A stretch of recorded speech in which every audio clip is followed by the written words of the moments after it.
성도 여러분, 안녕하십니까? 기쁘고 복된 안식일입니다. 우리 다 함께 기도하시고 예배 시작하겠습니다.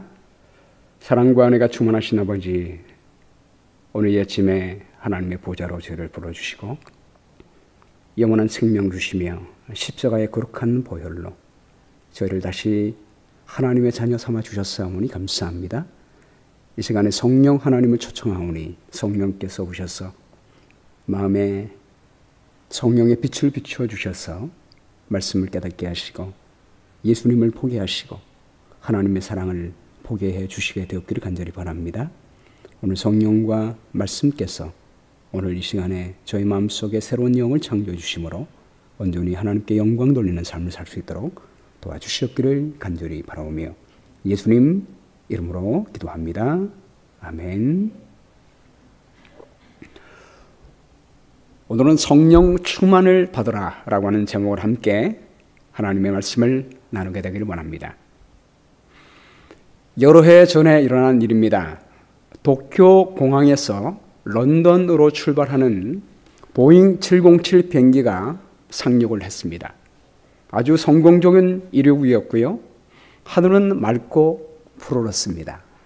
이 비행기가 뜬 다음에 일본의 유명한 후지산이 승객들의 눈에 들어오게 됐습니다.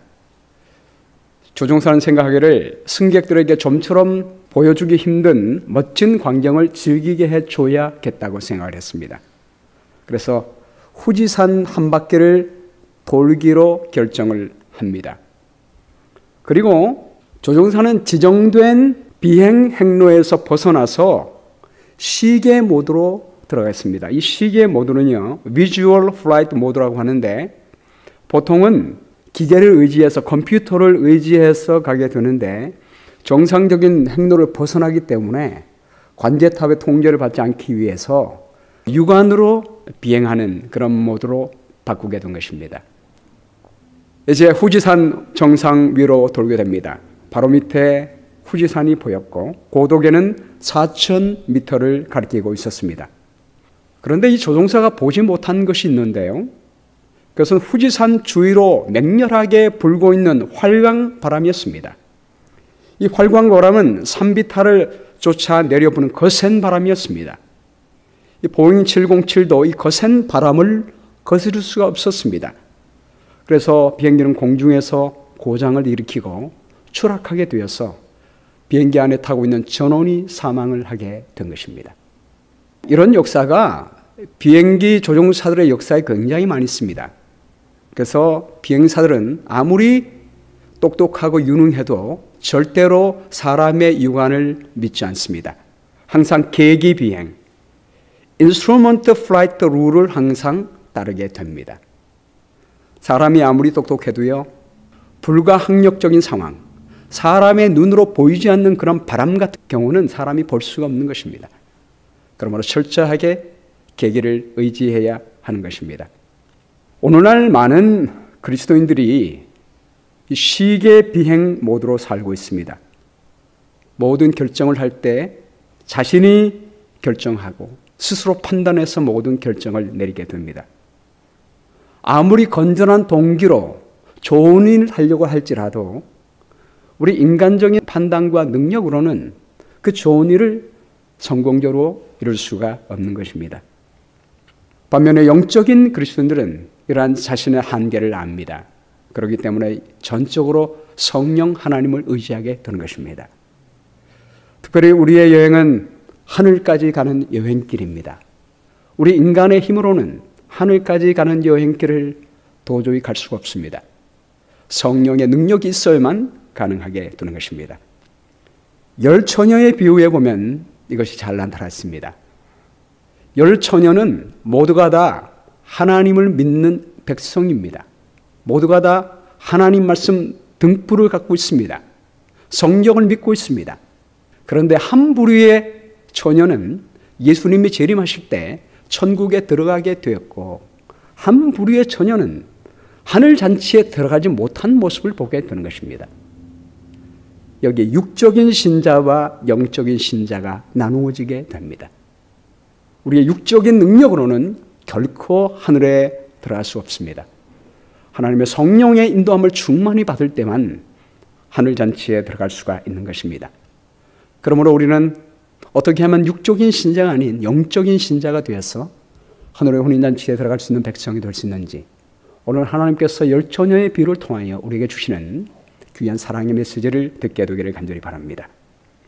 마태복음 25장 1절 말씀에 보면요, 그때의 천국은 마치 등을 들고 신랑을 맞으러 나간 열 처녀와 같다 하리니 그 중에 5은 미련하고 5은 슬기있는 자라. 미련한 자들은 등을 가지되 기름을 가지지 아니하고 슬기있는 자들은 그릇에 기름을 담아 등과 함께 가져갔더니 신랑이 더디어므로 다 졸며 잘세. 밤중에 소리가 나되 보라 신랑이로다. 맞으러 나오라 하매 이에 그 처녀들이 다 일어나 등을 준비할세. 미련한 자들이 슬기 있는 자들에게 이르되 우리 등불이 꺼져가니 너희 기름을 좀 나누어 달라 하거늘 슬기 있는 자들이 대답하여 이르되 우리와 너희가 쓰기에 다 부족할까 하노니 차라리 파는 자들에게 가서 너희 쓸 것을 사라 하니 그들이 사러 간 사이에 신랑이 오므로 준비하였던 자들은 함께 혼인잔치에 들어가고 문은 닫힌지라. 그 외에 남은 처녀들이 와서 이르되 주여 주여 우리에게 열어주소서. 대답하여 이르되 진실로 너희에게 이르노니 내가 너희를 알지 못하노라 하였느니라. 그런즉 깨어있으라. 너희는 그날과 그때를 알지 못하느니라. 동양에 있는 많은 나라에서는요, 결혼식을 밤에 했다고 합니다. 신랑이 신부 집에 와서 신부를 데리고 신랑의 집으로 갑니다. 그리고 신랑의 집에서 혼인잔치를 하는 것입니다. 신부와 연관된 하객들은 신부집 앞에서 기다리고 있습니다.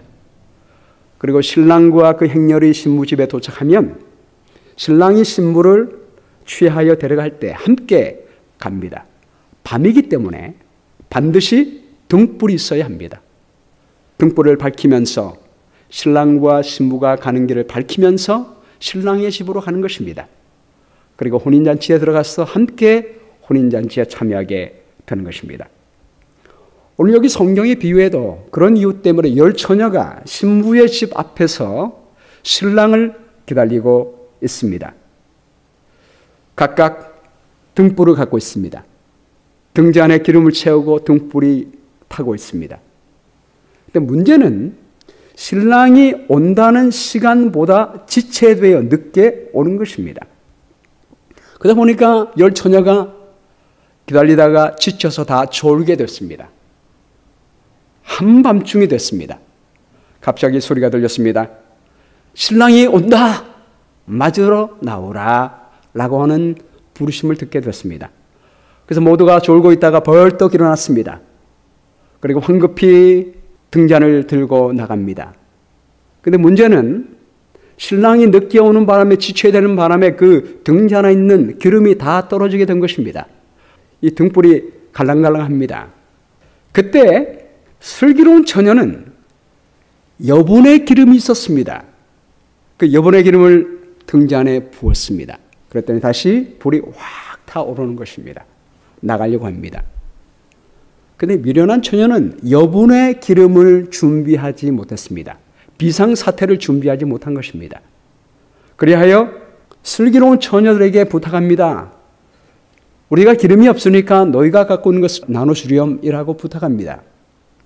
슬기로운 처녀들이 하는 말이 우리가 병에 있는 기름을 이미 다 붓기 때문에 이 기름으로 신랑의 집까지 가야 하므로 우리도 쓰기에 녹록지 못하니 우리 모두가 다 등불이 꺼질 바에는 가서 사서 채우라라고 말합니다. 그리고 이 미련한 처녀들은 기름을 사러 가는 동안에 신랑이 도착했고요. 신부를 취했고 신랑의 집으로 가게 됩니다. 슬기로운 처녀 5명은 신랑과 그 행렬을 따라 신랑의 집 앞에 가게 되고 신랑의 혼인잔치 집으로 들어가게 됩니다. 그리고 문은 닫혀 버렸습니다. 이 미련한 처녀는 나중에 기름을 산 다음에 왔지만 문이 닫혀버린 것입니다. 더 이상 들어가지 못합니다. 문을 두드리면서 말하기를 문 좀 열어달라고 했지만 내가 너희를 알지 못하노라 라고 하는 음성이 들리게 된 것입니다. 여러분, 여기에 슬기로운 처녀와 미련한 처녀의 공통점이 있습니다. 그들 모두 처녀였습니다. 모두 성경을 기초로 한 순수한 믿음을 가진 교회 교인들입니다. 모두 등을 가졌습니다. 모두 성경을 가졌다는 의미입니다. 모두 신랑을 맞으러 갔습니다. 모두 다 예수님의 재림을 기다리고 있었습니다. 그들 모두 졸며 잤습니다. 슬기는 처녀도 졸며 잤습니다. 그들 모두가 외치는 소리에 깨어났습니다. 모두가 다 자기 등에 등불이 꺼져감을 알아차렸습니다. 여기 오직 한 가지 차이가 있습니다. 그것이 무엇입니까? 네, 바로 여분의 충분한 기름의 차이였습니다. 한 무리의 처녀는 충분한 기름을 준비했고 한 무리의 처녀는 충분한 기름이 없는 것입니다. 여러분, 우리가 하늘 가는 여정 속에서 중요한 차이는 성령의 충만함을 받느냐 받지 않느냐, 여기에 차이가 있습니다. 에베소 5장 18절 말씀에 보면 성령으로 충만함을 받으라 라고 말씀하고 있습니다. 성령으로 충만함을 받으라. 여기 슬기로운 처녀는 등잔뿐만 아니라 여분의 기름통에 기름을 충만하게 채웠죠. 가득 채웠습니다. 그렇기 때문에 위기의 때에 차이가 나게 된 것입니다. 성령의 기름이 충만한 사람과 그렇지 않은 사람은 평소에는 차이가 없습니다. 그러나 신랑의 오심이 지연되고 밤이 깊어가고 시련이 닥쳐오게 될 때 거기에서 차이가 나게 되는 것입니다. 주님께서는 우리에게 말씀하시기를 성령의 충만을 받으라 라고 말씀하고 있습니다. 기름을 충만하게 채우라는 것입니다. 여러분, 여러분의 심령 속에는 성령의 부으심이 충만하십니까? 이 성령의 충만함을 받으라 이 말씀 속에는 놀라운 약속이 있습니다. 성령으로 충만함을 받으라 이 말의 헬라 말 플레이루스데라고 하는 이 말은요, 현재 수동 명령형으로 되어 있습니다. 현재란 말은 계속 받으라라고 하는 의미예요. 수동태라고 하는 의미는 우리가 성령을 만들 수 있는 것이 아닙니다. 우리가 받아야 합니다. 그리고 명령이라고 하는 말 속에는 너희가 받아라 이 말 속에는요, 하나님이 주신다는 약속이 포함되어 있습니다. 주시되 계속해서 날마다 끊임없이 주시겠다는 약속이 포함되어 있습니다. 우리가 하나님께 구하기만 하면 하나님이 주시는 것입니다. 특별히 명령법으로 되어 있습니다. 권고가 아니에요. 왜 명령형으로 말하고 있습니까? 정말 긴급하게 필요하기 때문입니다. 비행기 조종사가 비행할 때에도, 이 땅 위에서도 여행하는데 비행할 때에도 자기 육안의 능력으로는 안 되는 것입니다. 우리가 하늘 여행을 할 때 반드시 성령의 능력이 필요합니다. 한순간도 우리 성령의 능력 없이 우리는 하늘 여행길을 걸어갈 수가 없습니다. 그러므로 긴박하게 받으라 라고 말하고 있는 것입니다. 그리고 이 명령 속에는 내가 내일 줄게 라고 하는 하나님의 약속이 포함되어 있습니다. 우리가 성령을 달라고 아버지께 구하면 우리 아버지께서 주십니까? 네, 주십니다. 누가복음 11장 9절 말씀에 구하라 그러면 너에게 주실 것이요, 찾으라 그러면 찾아낼 것이요, 문을 두드리라 그러면 너에게 열릴 것이다 라고 말씀했습니다. 너희가 악할지라도 좋은 것을 자식에게 줄 알거든 하물며 하늘 아버지께서 구하는 자에게 성령을 주시지 않겠느냐라고 약속했습니다. 우리가 주님이 구하라고 한 성령을 내일마다 날마다 끊임없이 구한다면 충만하게 우리에게 부어주시게 될 것입니다. 여기 슬기로운 처녀처럼 여분의 기름통에 성령을 충만히 채워서 신랑이 더디 온다 할지라도 어떤 캄캄함의 위기가 닥칠지라도 우리는 넉넉히 이겨내 나갈 수가 있게 될 것입니다. 충만한 성령은 우리를 하나님의 성품으로 변화시킵니다. 에베소 3장 16절 말씀에요. 그의 영광의 풍성함을 따라 그의 성령으로 말미암아 너희 속사람을 능력으로 강건하게 하시오며 믿음으로 말미암아 그리스도께서 너희 마음에 계시게 하시옵고 너희가 사랑 가운데 뿌리가 박히고 터가 굳어져 능히 모든 성도와 함께 지식에 넘치는 그리스도의 사랑을 알고 영광의 풍성한 성령을 따라 너희 속사람을 능력으로 강건하게 하신다고 말씀하고 있습니다. 우리 성령께서는 우리의 속사람을 강건하게 하십니다. 특별히 예수님이 우리 마음속에 거하시게 하셔서 하나님의 사랑을 부어주심으로 하나님의 사랑을 나타나게 인도해 주는 것입니다. 여기 영광이라고 하는 말은 하나님의 성품을 의미하죠. 우리 성령 하나님이 우리 마음속에 거하시면 성령을 통하여 예수님이 우리 안에 거하시고 우리 예수님이 얼마나 우리를 사랑하시는지 그 너비와 그 길이와 높이와 깊이를 깨닫게 해주실 때 우리의 성품이 그분의 사랑의 성품을 나타내게 되는 것입니다. 나는 죽고 내 안에 예수님을 나타내는 사람이 될 수 있게 해주신다고 약속하고 있습니다. 신랑이 더디올 때 이 캄캄함은 우리 사람들의 마음을 나타내고 있다고 했지요. 고린도후서 4장 4절 말씀에 그 중에 이 세상의 신이 믿지 아니하는 자들의 마음을 혼미하게 하여 그리스도의 영광의 복음의 광채가 비치지 못하게 함이니 그리스도는 하나님의 형상이니라. 사람들이 하나님의 성품을 오해해요. 오늘날 많은 사람들이 구약의 하나님은 무서운 하나님이라고 그러고 신약의 하나님은 사랑의 하나님이라고 말하고 있어요. 그게 아니에요, 여러분. 구약을 읽어보면 하나님이 얼마나 사랑이 많으신 분이십니까? 그런 이유 때문에 예수님이 이 땅 위에 오셔서 하나님의 영광의 빛을 비추어 주신 것입니다. 그런데도 예수님이 십자가에서 죽으신 지 벌써 2000년이 됐고 복음이 선포된 지 2000년이 지났음에도 불구하고 이 세상에 하나님의 사랑을 깨닫는 사람들이 많지 않습니다. 사탄이 혼미하게 만들고 있는 것입니다. 여러분, 이때에 우리 하나님은 우리에게 빛을 비추라 말씀하십니다. 너희는 세상의 빛이라. 이같이 너희 빛을 사람 앞에 비추게 하여 저희로 너희 착한 행실을 보고 하늘에 계신 너희 아버지께 영광을 돌리게 하라.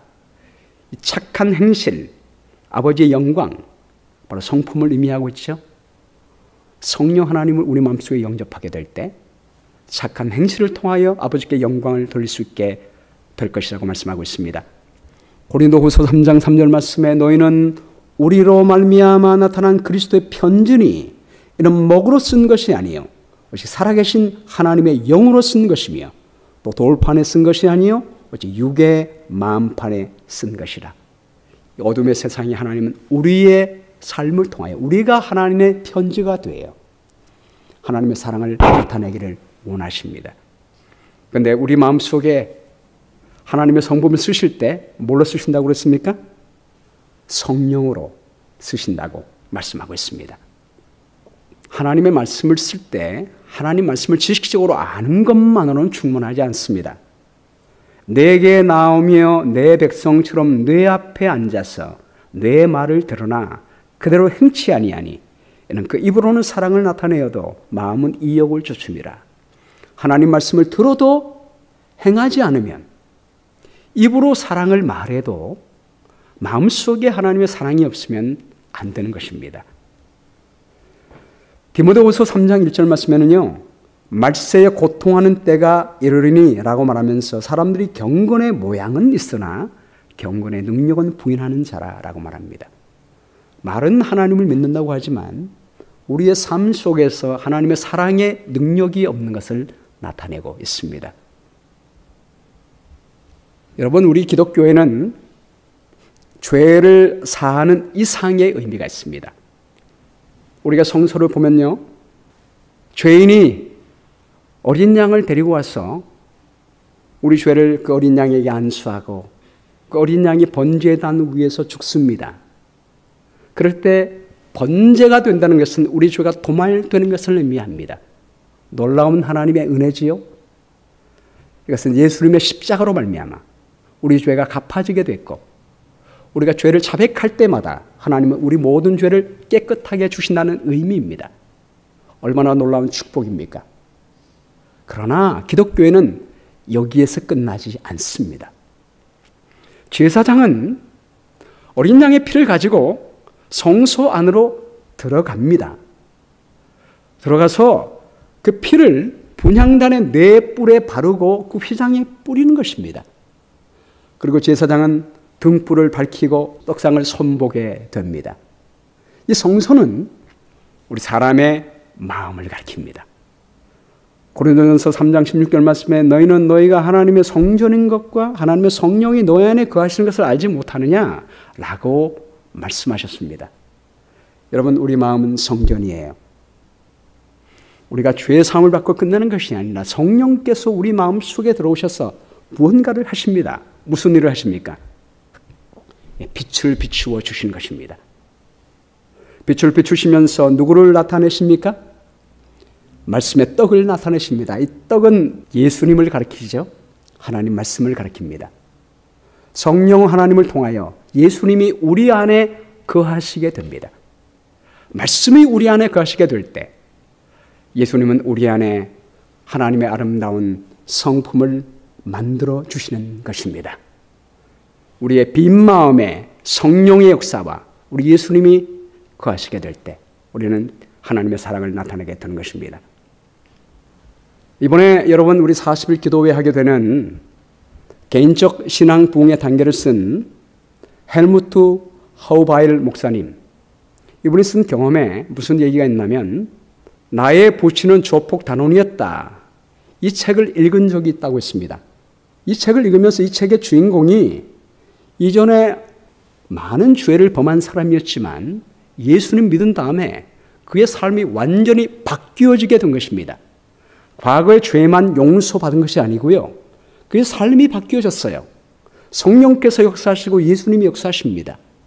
좋은 일을 하고 하나님의 영광을 나타내는 사람이 된 것입니다.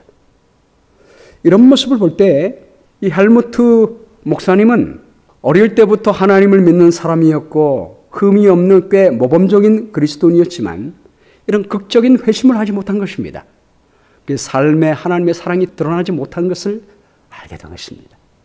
하나님께 회개의 기도를 드렸습니다. 아버지, 이미 알려진 모든 죄와 아버지께 앞으로 깨우쳐 주신 모든 죄를 제가 고백하겠습니다. 앞으로 제가 아침에 1시간씩 일찍 기상해서 기도하고 성경 말씀을 읽겠습니다. 그리고 나서 하나님께서 저의 삶에 개입하신지 두고 보겠습니다. 이렇게 기도합니다.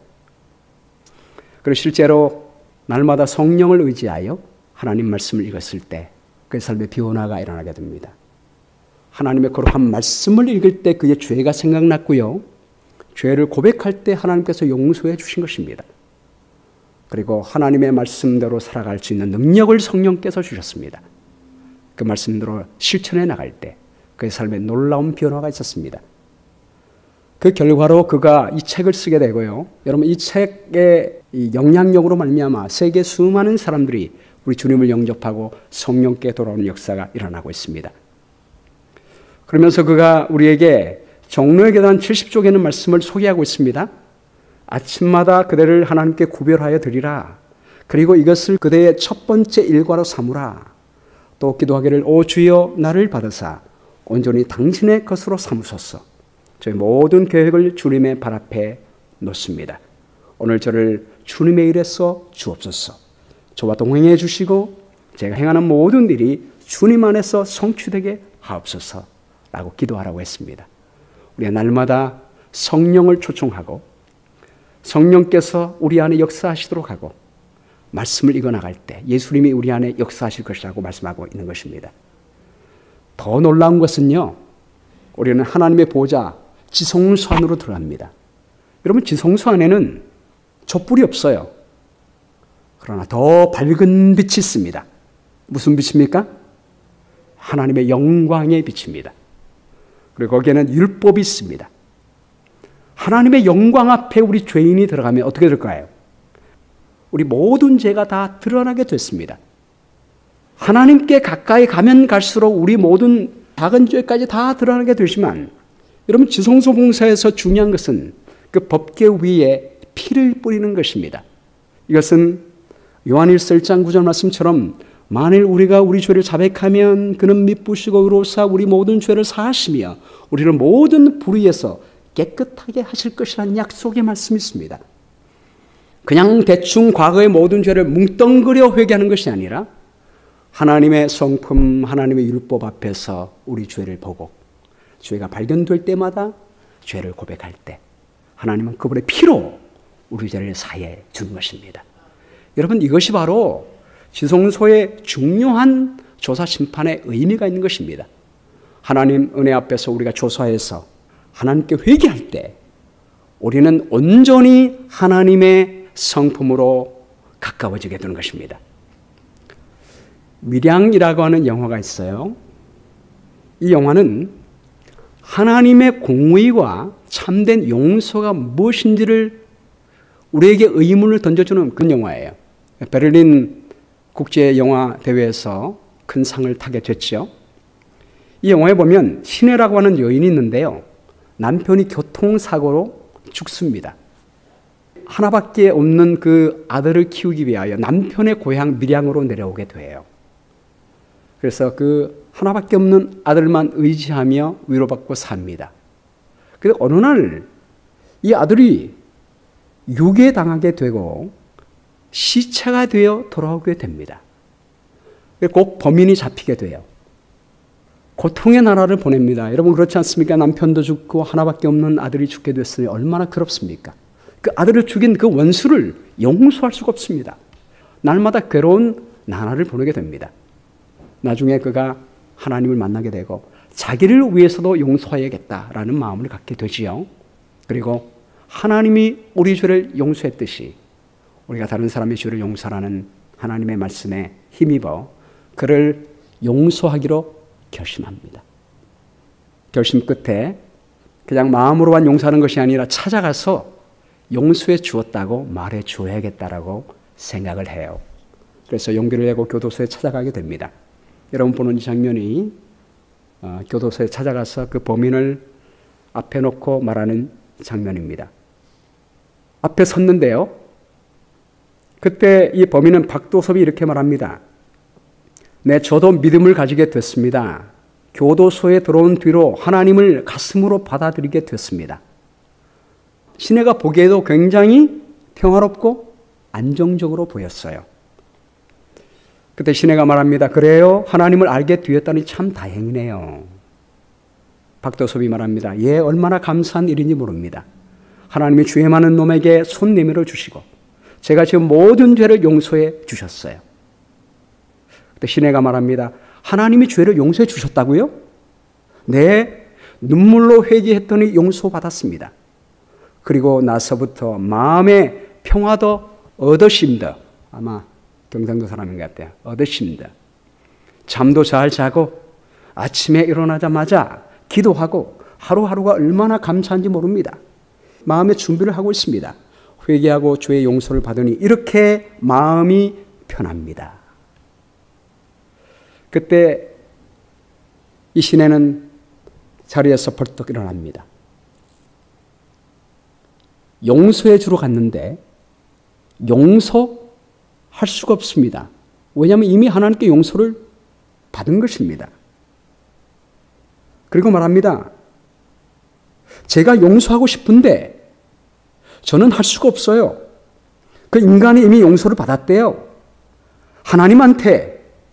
그래서 마음의 평화를 얻었대요. 시내는 용서해 주기 위해서 교도소를 찾아갔지만 박도섭은 하나님께로부터 이미 용서를 받았고 시내가 할 수 있는 것 아무것도 없는 모습을 보면서 마음의 분노를 느끼게 됩니다. 아들을 빼앗기고 용서할 수 있는 권리마저 빼앗기게 된 것입니다. 여러분, 참된 용서가 무엇입니까? 하나님이 원하시는 참된 구원이 무엇입니까? 우리 과거의 죄로부터 다 용서받고 은혜 받은 것. 우리 주인에게 감사한 일이지만 제사 중에 속건제가 있어요. 그 속건제 속에는 피해를 입은 사람들에게 피해를 갚는 것까지 포함이 되어 있습니다. 하나님께도 용서받지만 피해를 입은 사람에게 찾아가서 용서를 구하고 그 용서를 받으며 그의 마음까지 회복시키는 일까지 포함이 되어 있습니다. 이런 의미에서 우리가 십자가에서 모든 용서가 해결됐지만 우리가 하나님의 법 앞에 나가서 우리 마음속에 어떤 숨겨진 죄가 없는지 우리의 성품을 온전히 바꾸고 변화시키는 일이 필요한 것입니다. 이 의미를 안 예레미야는 예레미야가 3장 40절 말씀에 우리가 스스로 행위를 조사하고 여호와께로 돌아가자 마음과 손을 아울러 하늘에 계신 하나님께 들자라고 말하는 것입니다. 그리고 다니엘도 다니엘서 9장 10절 말씀에 그가 아버지 앞에 나가서 이 속죄일날 회개할 때 우리 하나님 여호와의 목소리를 듣지 아니하며 여호와께서 주의 종 선지자들에게 부탁하여 우리 앞에 세워진 율법을 행하지 아니했습니다. 하나님의 율법 앞에 우리 모든 죄를 낱낱이 구하면서 그의 마음을 바꾸는 일, 그 일을 한 것입니다. 사랑하는 여러분, 십자가의 피는 우리의 과거의 죄만 용서해 준 것이 아닙니다. 그분의 피의 능력은 성령을 통하여 말씀을 통하여 우리의 속 사람까지도 깨끗하게 줄 수 있다는 사실을 믿으시게 되기를 바랍니다. 이것이 바로 십자가의 능력이에요. 이 십자가의 큰 능력을 여러분 성소에 뚜레만 두지 마시게 되기를 간절히 바랍니다. 이 미련한 처녀들이 기름이 다 떨어져 갈 때 슬기로운 처녀에게 와서 기름 좀 빌려달라고 했잖아요. 그때 빌려줄 수 없다고 말합니다. 왜 빌려줄 수 없습니까? 성령의 역사로 변화된 우리의 품성은 다른 사람에게 나누어 줄 수가 없습니다. 에스겔서 14장 20절 말씀에 비록 노아와 다니엘, 욥이 거기 있을지라도 나의 삶을 두고 맹세하노니 자기의 의로 자기의 생명만 건지리라 나 주 여호와의 말이니라 라고 말씀했습니다. 이 미련한 처녀가 나중에 혼인잔치에 참여하게 왔을 때 내가 너를 도무지 알지 못한다 이 말을 했지 않습니까? 이 말을 보면 너무 매정한 것 같죠. 그러나 하늘나라에 살아가는 백성들은 진심으로 회개한 사람, 진심으로 믿은 사람들이 살게 되는 것입니다. 진심으로 성령의 거룩한 은혜로 마음이 변화된 사람이 살게 되는 것임을 말하고 있습니다. 이 장면이 마태복음 22장에 봐도 나와요. 왕이 혼인잔치에 예복을 입지 않은 사람을 보고 말하기를 친구여 어찌하여 예복을 입지 않고 여기 들어왔느냐. 그가 말하지 않을 때 그를 밖에 내어 쫓으라 라고 말하고 있지 않습니까?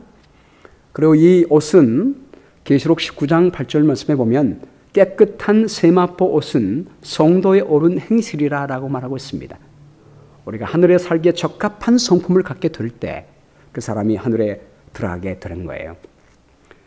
여러분, 그러므로 우리는 하나님의 성령의 능력을 받아 우리의 품성을 반드시 변화시켜야 합니다. 여러분, 이럴 때 우리가 갑자기 자신이 없어지죠? 여러분, 자신 없어 하지 마십시오. 여기 미련한 다섯 처녀가 슬기로운 다섯 처녀에게 기름 좀 달라고 했을 때 그들이 없다고 말합니다. 여러분, 그렇습니다. 사람들은 우리를 도와줄 수 없어요. 그러나 성령의 충만을 받으라라고 말씀하신 예수님은 그분이 해 주시겠다고 약속하고 있습니다. 계시록 20장 17절 말씀에 목마른 자도 올 것이요 또 원하는 자는 값없이 생명수를 받으라 라고 말씀하고 있습니다. 여러분, 스가랴 4장의 기별 속에 등잔이 있는데 그 등대 좌우 옆에 뭐가 있었습니까? 네, 두 감람나무가 있었습니다. 감람나무에 아예 등잔의 관이 연결되어 있었습니다. 이 말은 우리 하나님께서 한량없이 우리에게 성령을 부어 주시겠다는 말입니다. 우리가 하나님께 나가면 성령을 구하면 주님의 십자가의 보혈로 우리의 모든 성품까지 하늘에 살기에 적합한 사람으로 변화시켜 줄 것을 여러분 믿으시게 되기를 간절히 바랍니다. 예화 하나 드리고 마치겠습니다. 수원에 있는 교회를 맡고 있는 한 목사님이세요. 이 목사님은 서울대학교 수학과를 졸업했습니다. 그 동대학원에 석사 학위까지 다 받게 됐습니다. 그리고 공부를 잘하고 교수 지망생으로 지망을 받아가지고 서울대는 국가에서 지원해주는 대학이지 않습니까? 그래서 국비 장학금을 받고 UC 버클리로 오게 됩니다. UC 버클리 와서 6년 동안 이제 수학 박사학위 학위를 과정을 다 밟은 다음에 6년째 논문을 다 쓰게 됩니다. 그리고 논문을 제출합니다. 논문을 제출했는데 담당 교수들은 다 통과해요. 잘 썼다고 되어 있습니다. 근데 그 담당 교수들이 지도교수는 아닌데 스탠포드에 있는 어느 한 수학과 박사님께 그 논문을 보냈습니다. 근데 그 스탠포드 박사님이 그 논문을 보더니 여기 문제가 있다는 거예요. 답은 잘 나왔지만 그 과정 속에서 어떤 문제가 있다는 것을 지적하게 됐습니다. 살펴봤더니요, 작은 문제가 아닙니다. 너무 큰 문제였습니다. 이 중간에 이것을 잘 풀지 못하기 때문에 나중 거까지 바꾸려면 너무나 큰 문제였습니다. 그래서 졸업하는 것이 6개월 미뤄지게 됐어요. 그래서 6개월 동안에 세수도 안 하고 밤점도 설정하면서 논문을 다시 한번 쓰게 되는 것입니다. 6개월을 다 채웠습니다. 고민될 수밖에 없는 게 뭐냐면요. 만일 제 시간 안에 이 논문을 마치지 못하잖아요. 국비 장학금으로 왔기 때문에 그 국비 장학금을 다 토해내야 된다고 합니다. 또 자녀들과 아내를 데리고 유학생을 왔는데 어떻게 지탱해 나가겠습니까? 고민하는 마음으로 6개월 동안 정말 밤낮 새는 마음으로 논문을 써서 드디어 제출했습니다. 했더니 교수들이 다 보더니 통과. 또 그 스탠퍼드 박사님께 보냈더니 그 박사님도 잘 썼다고 통과입니다. 얼마나 기쁩니까? 그날 밤에 잠을 자는데 잠을 자는 동안에 그동안 너무나 고생을 하고 고민을 해서 그런지 그 논문이 계속 돌아가는 것입니다. 근데 새벽녘에 뭔가 잘못됐다는 것이 마음에 걸려서 다시 논문을 뒤져봤더니 자기가 보기에 잘못된 한 가지 오류를 발견하게 됐습니다. 자, 이제 어떻게 하면 좋을까요? 가만두면 졸업입니다. 아무도 몰라요. 그래서 마음 한켠에 그냥 넘어갈까라는 생각을 하게 됐습니다. 근데 그날 아침에 말씀을 묵상하는데 요한계시록 4장 말씀을 묵상하게 됐습니다. 여러분 요한계시록 4장을 보니까 하늘에서 하나님의 보좌 앞에서 하나님이 경배하는 수많은 사람들이 있는데 그 모든 사람들이 옷을 입었는데 다 무슨 옷을 입었어요? 다 흰 옷을 입은 거예요. 하나님께 질문을 했답니다. 하나님 왜 하늘에 간 사람들은 다 흰 옷을 입었습니까? 그랬더니 하나님께서 마음에 떠올려 주시는 생각 중에 하나가 흰 옷 위에 조그만 점방울 하나만 떨어져도 확 티가 나잖아요. 검은색이나 회색의 옷에는 떨어져도 잘 티가 나지 않지만 흰 옷 위에 조그만 결점만 떨어져도 티가 나는 것입니다. 하나님의 백성들은 이렇게 그리스도의 피로 말미암아 깨끗함을 받고 정결함을 받고 변화되어야 된다. 그런 말씀을 마음에 주셨습니다. 그의 마음속에 6년간의 학업과 논문 이것을 선택할 것인가? 하늘나라에 적합한 성품을 가진 백성이 될 것인가? 당연히 무엇을 선택했겠습니까? 네, 박사보다 하늘나라 백성이 되는 게 중요하지 않습니까? 그래서 교수에게 가서 솔직하게 얘기했습니다. 그랬더니 교수가 그러냐고. 당연히 논문은 취소가 됐겠죠. 이 말을 하고 집으로 돌아오는데 지금 식구들이 어떻게 먹고 살 것인지 앞으로 미래가 어떻게 될 것인지 막막하지 않습니까? 근데 마음이 너무나 평온하더라는 것입니다. 하나님의 임재가 차 안에 가득했다고 했습니다.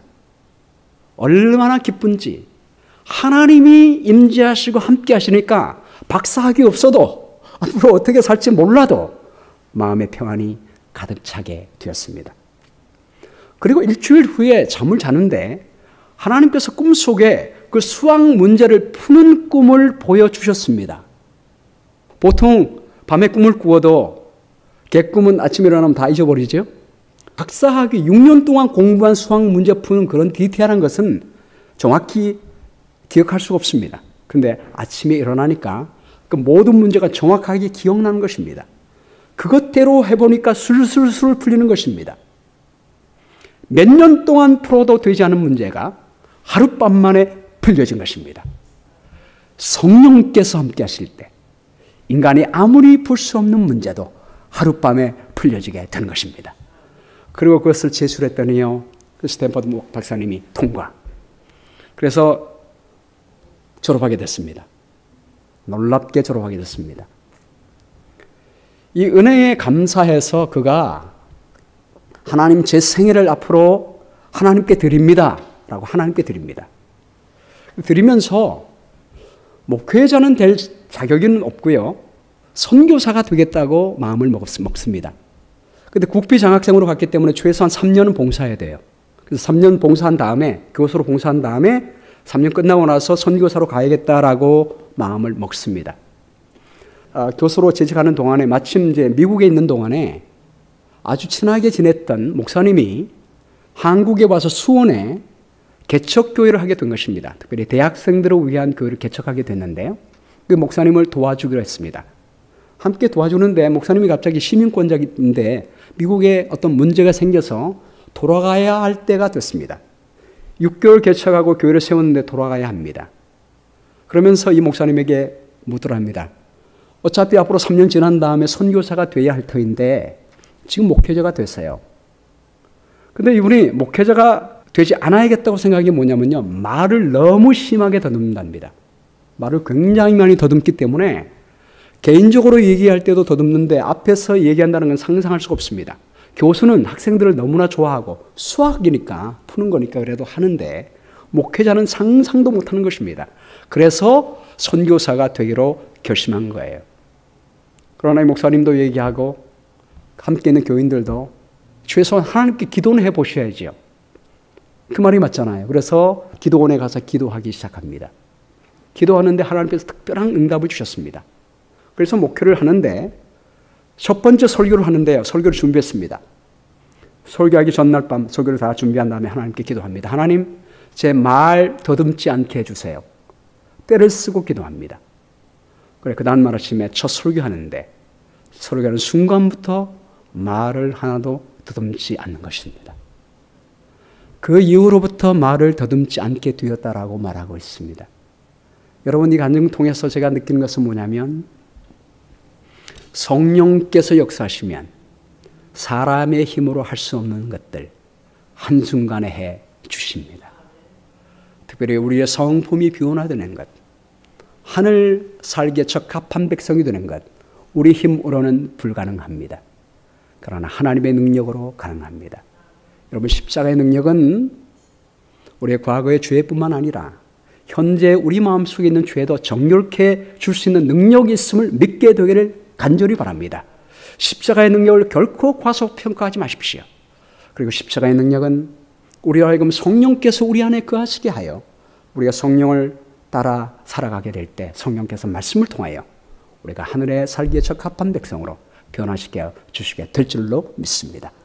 우리 다 함께 기도하고 마치겠습니다.